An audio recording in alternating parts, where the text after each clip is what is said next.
Muito bem, elas estão fazendo tipo. Ei, doutor! Como é que você está, hein, Regina? Tudo bem, doutor Leandro? Tudo ótimo, e você? Também, graças a Deus, tudo jóia. A gente vai falar de dor de cabeça? Dor de cabeça. É uma doença crônica?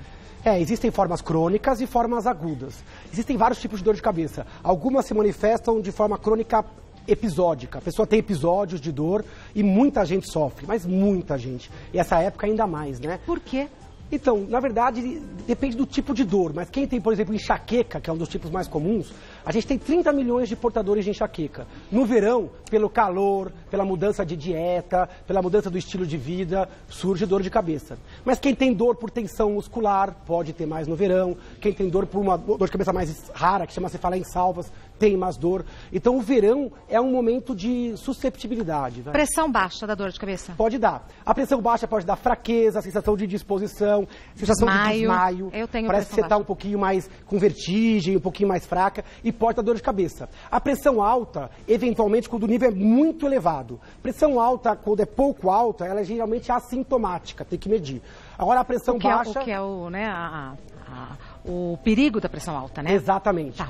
Quem dera se a pressão ela sempre desse um sinal, né? Que aí a pessoa saberia que ela está alta. Mas normalmente a pressão alta não dá tanta dor de cabeça, só quando muito alta. E a pressão baixa, sim, ela pode dar dor de cabeça. Tá. Vamos ver, então, o exemplo de dor de cabeça que a gente tem aqui, uma imagem, vamos, que a gente legal. pode ilustrar de um jeito mais didático para a gente entender. Agora, lá. Aqui a gente tem alguns exemplos. Existem vários tipos. Agora, assim... A sinusite, por exemplo, é uma dor de cabeça secundária. Você tem uma inflamação ou infecção dos seios da face e isso pode dar dor. A sinusite crônica, ela não costuma dar dor de cabeça. A pessoa confunde, doutor? às vezes fala, eu tô com uma rinite, uma sinusite crônica, tenho dor. Agora, a sinusite aguda, aquela bacteriana, a pessoa pode ter congestão, secreção, geralmente aquela secreção mais espessa, purulenta, febre e dor na face. A gente chama dor de cabeça, em medicina, tudo que dói acima do pescoço. Ah, é? Então, a dor da sinusite geralmente é uma dor mais facial, constante, associado, às vezes, à febre e tal. Esse segundo tipo, olha que interessante, é dor tensional. Dor na Essa testa. é a dor mais comum do mundo. Essa a maioria das pessoas tem pelo menos alguma vez na vida. Alguns têm com muita frequência. É uma dor geralmente em aperto constante, fraca a moderada intensidade. Pera, como assim aperto constante? Parece que tem alguma coisa apertando sua cabeça. Tá. Ela não pulsa, ela não lateja, como é característico da enxaqueca. Muito É uma bem dor definido. tipo um boné apertado, uma dor mais muscular, pode doer quando você aperta. Essa dor tensional tende a acontecer em dias que você está mais cansado ou mais estressado. Triste, ou quando fica sem se alimentar. Esse é o tipo de dor mais comum da população. A maioria das pessoas tem esse tipo de dor, alguns com bastante frequência. Tá. É uma dor que geralmente não dá tanto náusea, não dá tanto incômodo pela luz. A dor, ela está meio isolada e ela é um pouco tolerável. É isso as que eu ia pessoas até falar. tendem a trabalhar e manter as coisas. Com aquela dorzinha, é uma dorzinha chata que a gente fala, uma dorzinha de cabeça chata. Exatamente, é a causa mais comum. Nosso outro gráfico aqui mostra uma dor da enxaqueca. A enxaqueca é uma dor peculiar, que ela tende a predominar de um lado da cabeça, isso na maioria das vezes, ela tende a pulsar, como se fosse um coração batendo na cabeça, ela é latejante, pulsátil, e ela não é só a dor, a pessoa tem um incômodo com o ambiente, a luz incomoda, o barulho incomoda, cheiro forte incomoda, a pessoa fica muito sensível, a dor ela tem uma intensidade mais elevada, às vezes até incapacitante, e a pessoa pode ter náusea junto com a dor. Então a enxaqueca é um tipo peculiar. Sabe que 1/3 das mulheres quase tem enxaqueca. É mais comum em mulher do que em homem? É mais comum. Pela questão hormonal, se você pegar na idade fértil, entre a primeira menstruação e a última menstruação, a mulher tem em torno de 25% a 30% de enxaqueca. O homem, 8%. É menos. Cabeça fresca, né? Vamos se combinar. pegar criança... parece que nas minhas pautas a mulher quase sempre sofre mais, né? Enxaqueca tem mais em mulher. Agora, se você pegar em criança, é igual. Criança tem enxaqueca, 8%, e aí menino e menina mais ou menos igual. Por isso que a gente imagina que tem uma questão hormonal envolvida nessa manifestação. Nossa, criança com enxaqueca. Que pecado. Criança tem enxaqueca, o diagnóstico é mais difícil, Regina. Por quê? Porque muitas vezes passa como manha, ou como, não quer ir para a escola, tô com dor. Então tem que tomar cuidado. E criança muito pequena, às vezes a enxaqueca se manifesta como cólica abdominal. vem com aquelas cólicas sem causa. Dorzinha de barriga, uma dorzinha de E depois, mais pra frente, vem a enxaqueca. Na criança, geralmente, o quadro é mais bilateral e não é tão pulsátil. Essa característica tende a se manifestar mais pra frente. Na dúvida, tem que levar no médico, no pediatra ou até no neuropediatra. É muito comum a criança ficar peregrinando. Vai pro oftalmologista porque acha que é visão, ou vai pro otorrino porque acha que é uma sinusite. E, na verdade, já é um quadro de enxaqueca. Tá. Principalmente em famílias que têm enxaqueca. E essa daqui? A última é a cefaleia em salvas. A cefaleia em salvas é uma que ouvi falar. Mas ela é comum, ela é relativamente comum, mais raro do que a enxaqueca e a tensional. É uma dor que é mais comum em homens, aí não é tanto em mulheres. Dá 6 homens para cada mulher para compensar, para mostrar que o homem também não fica livre. Essa é uma dor bem característica. Ela é uma dor que geralmente é no olho, ou atrás do olho, ou em volta do olho. No olho? Sempre do mesmo lado. Ela tende a acontecer mais à noite, de madrugada. Ela é uma das dores mais terríveis que a humanidade conhece. Ela é muito forte. E a pessoa, além da dor, ela tem pálpebra mais caída, um olho fica vermelho, pode lacrimejar só de um lado. Isso que eu falo, o olho que dói fica, então, completamente diferente. Você olha, parece que são duas metades diferentes da cara. Um lado o olho está mais caído, vermelho, às vezes o nariz entope só do lado da dor, lacrimeja só do lado da dor. Por que só de um lado? A pupila pode ficar diferente só do lado da dor. A gente chama de uma dor trigêmino, porque é daquele nervo trigêmeo, né? Autonômica, porque altera os vasos daquele lado. Então é uma dor que geralmente é mais rápida, ela dura de 15 a 180 minutos. A enxaqueca, por exemplo, é de 4 horas a 72 horas. É uma dor mais prolongada. E aquela dor é uma dor que é frequente. A pessoa, às vezes, tem um transtorno, antigamente se chamava de cefaleia suicida até, porque chega a passar pensamentos de morte, tal a intensidade da dor. É importante até alertar, porque tem pessoas que sofrem com isso e que acabam sendo tratadas como enxaqueca ou outro tipo de dor. E isso é frequente, assim como a enxaqueca? Menos frequente. A mais frequente aqui disparado. 80% das mulheres, 60% dos homens. A enxaqueca é comum, 25% das mulheres, 10% dos homens. As salvas é bem mais rara do que isso e muito mais frequente em homens. Mas por ser tão peculiar, até o tratamento é peculiar. Porque essa última dor das salvas, ela não melhora muito com analgésico. Ela melhora com inalação de oxigênio puro. Nossa. Você vai no hospital, quando o médico conhece a dor, você vai, inala o oxigênio e a dor melhora. Por que chama salvas? A gente chama em salvas, esse nome é peculiar, porque a pessoa costuma ter várias crises de dor, às vezes no mesmo dia, várias pequenas, e depois ela passa por algumas semanas com essa dor, e depois ela fica um tempão sem ter nada. Acha que passou. Ela tem um episódio onde ela tem umas salvas, uma rajada desse tipo de dor.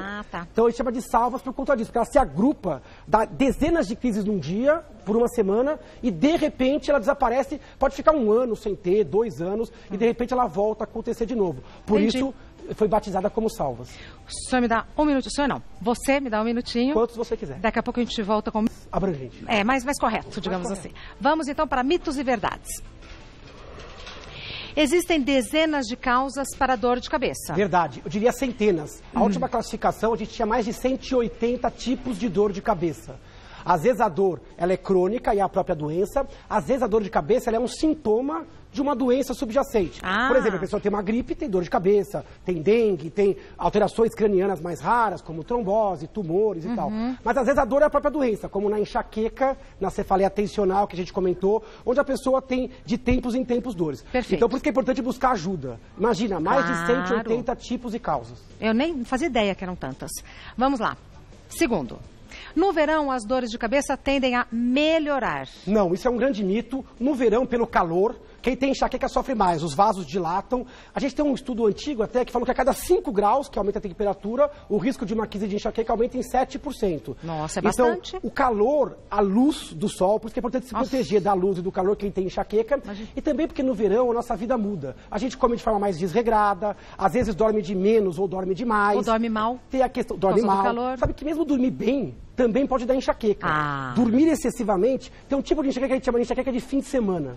A pessoa às vezes trabalha e não tem. Aí chega na hora de descansar, dorme um pouquinho mais. Mas aí é crueldade, aí é sacanagem, é a punição, né? É sacanagem. Porque quem tem enxaqueca... Para trabalhar tá bom, para descansar tem dor de cabeça, não.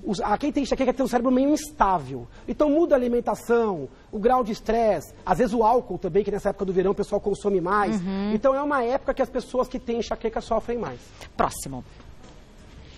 A principal causa de dor de cabeça no verão é a sinusite. Isso é mito, bobagem. A sinusite ela pode dar dor de cabeça na face, na forma aguda, que não é tão frequente. Então, o mais comum são as cefaleias por tensão muscular e as enxaquecas. A sinusite é um grande mito. O pessoal às vezes fala, a sinusite atacou... Por causa do ar-condicionado. O ar-condicionado. Às vezes a pessoa tem uma tendência a ter tensão muscular, daquela musculatura por fora da cabeça, e acaba tendo dor e culpando a sinusite. Não tem nada a ver. A sinusite, quando dá dor, ela já dá o resto dos sintomas, que é congestão, secreção purulenta, febre, aquela pessoa que deita e tosse por gotejamento da secreção da sinusite, sensação de infecção mesmo. Tá. De modo geral, isso é um mito. Perfeito. Próximo. O uso abusivo de analgésicos pode piorar as dores de cabeça. Isso é verdade. Pessoas que têm tendência à dor de cabeça crônica, é muito comum a pessoa começar a usar um analgésico, a dor melhora. Aí tem de novo, volta a tomar. O uso abusivo piora o quadro. A dor fica cada vez mais frequente, porque o analgésico, Regina, ele desliga os mecanismos naturais de controle da dor. Então, o que... Por isso que ela passa. É, a dor passa. Mas como ela não tratou a causa, então a dor volta, como a gente chama de efeito rebote. Depois do analgésico, volta. Sabe volta mais forte? Desculpa às vezes interromper. volta mais forte, e às vezes o remédio que fazia efeito passa a não fazer mais efeito. Então, é muito comum. A gente considera abuso acima de duas cápsulas de analgésico por semana. Se você em casa estava tomando mais que 2 cápsulas por semana de analgésico, já existe um abuso. Tem que procurar o médico para mudar os gatilhos, fazer o tratamento correto. Tá. Então, o analgésico pode fazer mal. É mais ou menos como aquele descongestionante nasal. Às vezes você pinga, abre o nariz, aí o nariz fecha. Aí pinga de novo. Abre. Aí a pessoa passa a vida inteira casada com o analgésico. Exatamente. Então, o analgésico, ele tem limite. Você pode usar eventualmente, se sair de 2 por semana, buscar ajuda para tratar a causa. Perfeito. Próximo. É fundamental uma ressonância para identificar a causa de uma dor de cabeça. Isso é bobagem. Apesar das pessoas valorizarem a ressonância, a tomografia, o exame de imagem, na verdade o mais importante é a avaliação médica. Precisa ter história clínica muito bem feitinha, aonde dói, há quanto tempo, que tipo de dor, quais são os sintomas associados. Um médico treinado consegue dar o diagnóstico baseado na história clínica e no exame físico. É óbvio que se o médico suspeitar de alguma outra causa subjacente, ele vai direcionar o exame, eventualmente, para uma tomografia ou uma ressonância. Mas tem doenças que nem aparecem em ressonância. Às vezes a pessoa tem uma dor de cabeça por distúrbio da tireoide. O exame é de sangue. Às vezes a pessoa tem uma suspeita de meningite. O exame é o líquor, aquele exame da coluna. Às vezes o problema é seio da face. Tem que fazer a tomografia do seio da face. Então o médico ele vai escolher o exame para aqueles pacientes que tiverem a dúvida. A partir da consulta. A partir do espectro diagnóstico que ele vai ter na consulta. Eu sou da seguinte opinião, nada como um bom bate-papo com o médico, né? É a melhor coisa. E na dor de cabeça isso é muito importante. Porque dor de cabeça é difícil para quem tem e para o médico também é difícil. Por quê? Porque é muito frequente. Uma das principais causas de busca por atendimento médico é dor de cabeça. E pode ser desde algo banal, como um dia estressante, até uma doença grave. Por exemplo, um sangramento, uma infecção. Então o médico ele tem que conseguir, na história clínica e no exame físico, separar o joio do trigo. Para não investigar todo mundo e para não padronizar também a investigação. De acordo com a hipótese, ele vai direcionar. Perfeito. Nós fomos gravar perguntas dos telespectadores a respeito desse assunto, porque é um assunto que gera muita curiosidade e as pessoas sempre têm o que perguntar. Legal, vamos ver. Vamos ver. Meu nome é Margarida. E quando o ar está quente, minha cabeça dói. Eu me sinto sufocada. O que eu devo fazer? É o que a gente falou, a dor de cabeça ela pode piorar em lugares muito quentes. A primeira coisa é combater o calor. Então, ventilar, primeiro abrir janelas, portas, o ar quando ele circula e ventila, a sensação térmica já melhora um pouquinho. O ar abafado e o calor podem aumentar os vasos e piorar a dor. Você pode usar, lógico, ar-condicionado, ventilador, trabalhar com roupas leves. Diferente do que eu estou hoje, estou com uma roupa pesada e o verão começou, né? Parece que desde Finalmente, ontem... né, doutor Leandro? Trabalhar com roupas mais leves, eu olho tanto profissional, às vezes, todo encapotado. No meu prédio mesmo, o pessoal da segurança anda todo, e às vezes um sol de rachar. Aquilo é um crime, né? Eu não me conformo com isso aqui em São Paulo.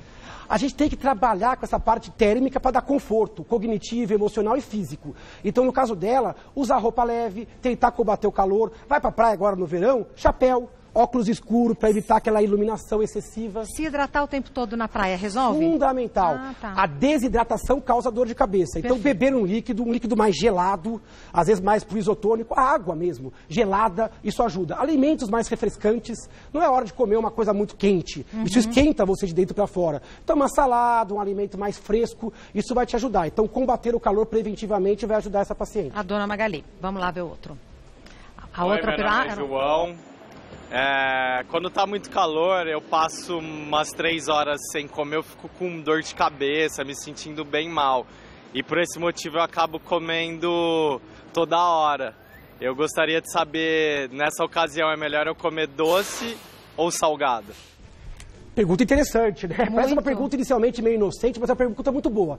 Quando tá muito calor e a gente sente mal, será que é melhor comer um doce para subir a glicemia?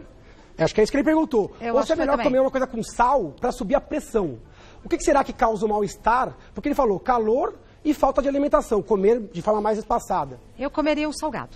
Eu acho que você está certa. De modo geral, a pressão mais baixa no calor é o que dá o mal-estar, aquela sensação de desmaio e a dor de cabeça. Eu beberia bastante líquido, deitaria num lugar fresco e tentaria um salgado inicialmente. A não ser que a pessoa tenha já um diabetes ou que use insulina, onde aí a causa de hipoglicemia é mais frequente. Para quem tem enxaqueca, a gente recomenda que consuma, que se alimente de 3 em 3 horas. Porque ficar muito tempo sem comer causa dor de cabeça. Então tem que comer de 3 em 3 horas, porções menores. Isso ajuda a não ter tanta dor de cabeça. Então no verão essa recomendação ela é bem válida. Perfeito. O João, então, já tem a indicação do que fazer. E você tá certa. Tá vendo? Às vezes a gente acerta, né, doutora? Quase sempre. Próxima pergunta. Oi, eu sou a Natália. Eu queria saber qual a diferença entre uma dor de cabeça comum e a enxaqueca. Que linda, Natália. Bonita Natália. Né? Fala bem e fez uma boa pergunta. Porque a enxaqueca é um tipo peculiar de dor. Muita gente confunde. Acha que enxaqueca é uma dor de cabeça forte. Não, ela é peculiar. A dor de cabeça comum que ela chamou é a tensional, aquela que todo mundo tem. Ela é bilateral, mais leve, sobre os olhos, em peso ou em aperto, contínua. A enxaqueca é uma dor de intensidade mais forte, tende a predominar de um lado, apesar dela até poder ser bilateral em alguns casos. Ela tende a ser mais latejante, pulsar com a batida do coração, como se fosse uma veia, uma artéria pulsando na cabeça. E ela se associa a náusea, incômodo pela luz, incômodo pelo cheiro e barulho. Quando você anda, você piora a dor. Então a pessoa quer ficar quietinha, prostrada, quer ir para um lugar escuro. Não tem condição de trabalhar. Geralmente, isso. A enxaqueca ela é mais incapacitante. Inclusive, Regina, você falou uma coisa importante. Ela é a segunda causa no mundo de falta do trabalho. No mundo? É. A primeira, será que você acerta? Não. Essa é mais difícil. Dor lombar. Dor lombar é a principal causa de absenteísmo, que é a falta do trabalho. A enxaqueca é a segunda. E a enxaqueca está entre as 20 doenças mais incapacitantes pela OMS. Olha como é grave. A pessoa perde coisas sociais, perde a parte escolar. Então é uma doença que, por mais que os exames sejam normais, é uma doença muito séria. E que pega, como eu te falei no começo, mais de 30 milhões de brasileiros. É uma doença muito comum e muito incapacitante. Mas a gente estava falando sobre a diferença. Outra coisa importante, quem tem enxaqueca, 1/5 dos pacientes tem um sintoma neurológico antes da dor. Como assim? Ele pode ter pontos brilhantes na visão, ou perda visual de um lado. A gente chama isso de aura da enxaqueca. A pessoa pode sentir um formigamento. Ela avisa que está chegando, né? Ela avisa com um sintoma neurológico bem focal. A pessoa, quando tem isso pela primeira vez, às vezes ela acha que ela está tendo um derrame, porque ela perde uma função ou tem um formigamento, e aí isso dura de 5 a 60 minutos. E logo depois vem a enxaqueca, que é aquela dor característica. Então a enxaqueca com aura é um tipo de enxaqueca. 20% dos pacientes têm isso. Mas pode concluir, perdão. Não, por favor. Porque quem tem enxaqueca fala, acho que vai me dar enxaqueca. Acho que a pessoa deve estar sentindo isso. A pessoa pode sentir a aura, e tem pessoas que não sentem bem a aura neurológica, mas ela sente que ela está esquisita. Uma vontade de bocejar, ou de comer doce, ou um corpo meio pesado. A pessoa que está acostumada com a enxaqueca sabe que quando ela acorda, ela já está propensa naquele dia a ter uma crise forte. A gente chama isso de pródromo, coisas que vêm antes da dor. Olha que nome feio. Só complica. Temos mais uma pergunta. Bora. Me chamo Érica, queria saber quais os alimentos que podem piorar a enxaqueca. Érica. Boa pergunta de novo, né? A enxaqueca, então, tem vários gatilhos, a enxaqueca. A pessoa tem genética para ter dor tipo enxaqueca, mas a dor acontece quando o gatilho é presente. Oscilação hormonal, por exemplo, no pré-menstrual, gravidez, puerpério, menopausa. Oscilação hormonal na mulher é uma causa. Dormir demais, dormir de menos, ficar sem comer, estresse físico ou emocional. Com relação ao alimento, quais são os mais importantes que podem dar dor de cabeça? Álcool, principalmente o vinho tinto. O vinho tinto, por ter tiramina, ele pode dar mais dor de cabeça. Alimentos do tipo fast food, muito gordurosos, pode dar dor de cabeça. Embutidos, salame, blanquete de peru, salsicha, por ter nitrito, nitrato, que é conservante, pode dar dor de cabeça.